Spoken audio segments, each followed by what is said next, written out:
الحمد لله والصلاة والسلام على رسول الله.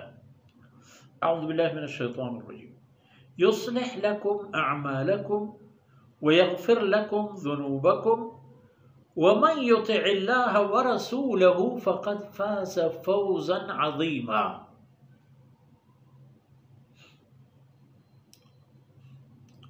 سبحانك لا علم لنا إلا ما علمتنا إنك أنت العليم الحكيم. رب اشرح لي صدري ويسر لي أمري واحلل عقدة من لساني يفقه قولي واجعل لي وزيرا من أهلي رب زدني علما وارزقني فهما ثم أما بعد.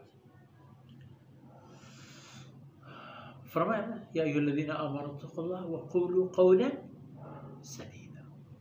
اعتدال اور حق پر رہو.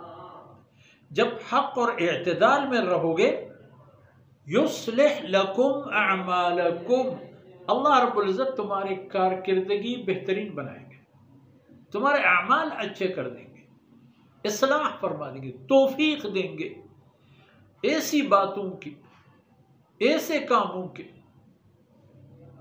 کہ جو اللہ کے نزدیک کر دیں گے، آخرت کی سعادتوں سے نزدیک کر دیں گے، آخرت کی تباہیوں سے بچانے کے مواقع پیدا کر دیں گے. اسے یصلح لکم اعمالکم.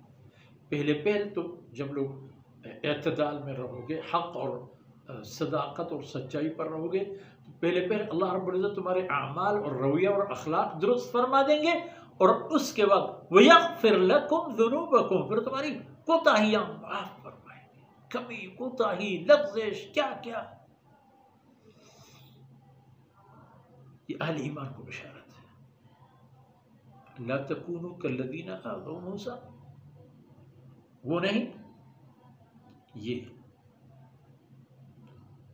یا ایھا الذین آمنوا اتقوا اللہ وقولوا قولا سدیدا یصلح لکم اعمالکم، رفتار ٹھیک کر دیں گے، ویغفر لکم ذنوبکم، وہ تمہارے گناہ معاف فرمائیں گے.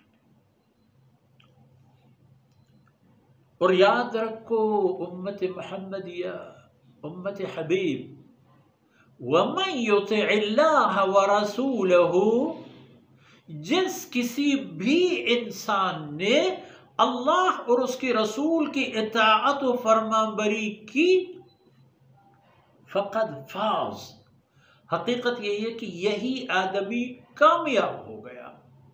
اور کس حد تک، کتنے حد تک، کیسی کامیابی؟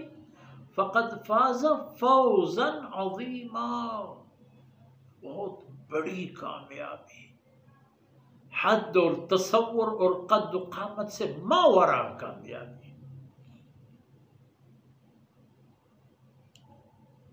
فقد فاز فوزا عظیما، کامیاب ہو گیا یہ آدمی، بہت بڑی کامیابی. تو کامیابی چاہیے، اللہ کی طرف آ جاؤ، رسول صلی اللہ علیہ وسلم کی اطاعت کرو، اور ان لوگوں کی طرح نہ بن جاؤ جنہوں نے سیدنا موسیٰ علیہ السلام کو اذیت اور آزار دی، مگر اللہ رب العزت نے ان کی حفاظت فرما دی اور ان کی شان میں کوئی کمی نہیں آئی. اور سیدنا موسیٰ علیہ السلام سمیت تمام انبیاء علیہ السلام ویسے بھی، لیکن یہاں سیدنا موسیٰ علیہ السلام کا ذکر ہے، فرمایا یہ جملہ باقاعدہ ان کی شان میں آ گئی یہ بات. وَكَانَ عِنْدَ اللَّهِ وَجِيهًا، اللہ کے ہم بڑے مقام والے، شان والے، جو دعائیں کرتے تھے فوری طور پر قبول ہوتے تھے. تو امت کے لیے وہ جناب رسول اللہ صلی اللہ علیہ وسلم کی اطاعت معیار ہے، قانون ہے، قالب ہے. وَمَن يُطِعِ اللَّهَ وَرَسُولَهُ فَقَدْ فَازَ فَوْزًا عَظِيمًا.